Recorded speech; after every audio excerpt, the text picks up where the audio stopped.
with me. I would think the larger churches would be a little more concerned about cybersecurity, but maybe they're not. But I know that, the average church in the United States is probably around, 70, 80 people. And so those are the churches I'm always interested in and how they're doing things here with cybersecurity. So without further ado, let's welcome Travis Phipps to the Church Solutions Podcast. Travis, how are you today? I am doing great, Phil. Thank you guys so much for giving me the opportunity to come on and chat cybersecurity. This is kind of a world that I live in a lot, and I have a lot of passion about trying to help churches improve in this area. So I'm grateful for the Yeah. opportunity. Yeah. So, would you say Steve and I are going to take turns asking questions, and we'll try to not Sure. step on each other? We haven't done very well over the last couple of decades, but we'll try. Would you say cybersecurity is an issue for churches today? 100%. And, to your point earlier, I do think that larger churches have maybe a little more awareness around the risk that they have. But honestly, every church I talk to at every size, there is what I would call an appropriate amount of concern that exists. Everybody recognizes that there is risk, and most church leaders say, yeah, I don't know what to do about it, so I just kind of live in fear about it. But I think it's definitely a risk. And what we see is a lot of churches have assumed, well, we're too small, or they wouldn't care about us, or something to that effect. The reality is most of these attacks are automated.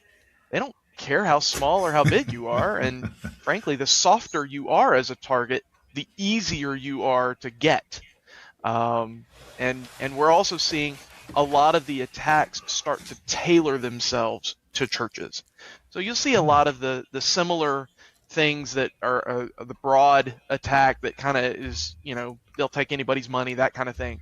But now we're seeing the attack vector specifically target the way churches operate, or use the language that churches use when they communicate with each other. And that really opens up some bigger risk vector, I think, for churches. So you talked about a soft target versus a hard target. How would you characterize a soft target? So I think of a soft target as one who really is kind of putting their head in the sand and not really thinking about it much, and not trying to improve posture. And what I mean by that is one thing that every church can do, because it doesn't cost any money, is you can become educated about what the risks are. And so I think the biggest, softest targets I see are the ones who aren't even trying to learn about the attacks that are taking place, or learn from others that have unfortunately succumbed to an attacker and become true victims. I think those that just are kind of going, well, I'll just ignore it and hope it goes away, those are probably the softest targets. So there's like personal behavior that everyone should be taking advantage of. We'll probably get into some of that. And so there's targets that are individuals. How is a church separate or unique from just having a bunch of soft targets in the same place, or using the same system? Yeah, so I think there's some unique things for churches. Number one is lots and lots of people involved, right? And some of those people are paid employees of the organization. Many of those people are unpaid, I call them oftentimes unpaid employees of the organization, volunteers at some level, right? So churches have a lot of engagement with people that have a lot of access to information, maybe even access to money or processes around money, that maybe don't have all the same experience or professional training as others. And so I think that's some unique things, because to your point, we explain to folks all the time that really, if we talk about the 90-10 rule with cybersecurity, only 10% of your cybersecurity protections are really technology based. 90% of your protection really depends on human beings and the behaviors that human beings follow. And so to your point, it's a lot of personal behaviors that really affect the cybersecurity posture of an organization. And a church being an organization made up of a bunch of people, it multiplies. So if I get an email about click on this iPhone, click on this link to get my new iPhone 19 or whatever, that can be a potential problem, right? 100%, 100%. Or the common one of you get the email or the text message that claims to be from your pastor, saying, "Hey, I'm really busy right now, and it would really help me out if you could buy a gift card and give me the code so that I can, give that to somebody that needs it," or something like that.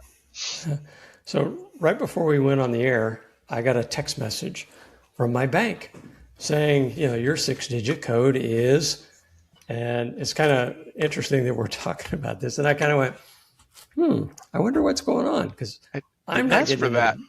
What's that? You hadn't asked for that code, right? I hadn't asked for that code. Randomly got that code. Yes. Yeah.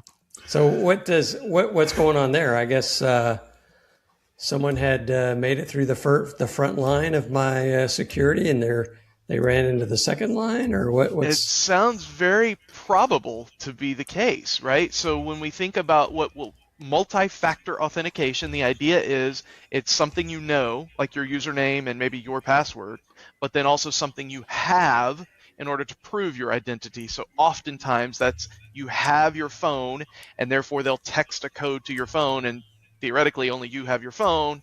So it is very possible if the message you got was legitimately from your bank's login platform, that would imply that somebody already knows your username and knows or guessed your password. And it's that second layer of defense, or that second factor, that was able to stop them because, of course, you didn't provide the code. Yes. So you didn't provide the code, right?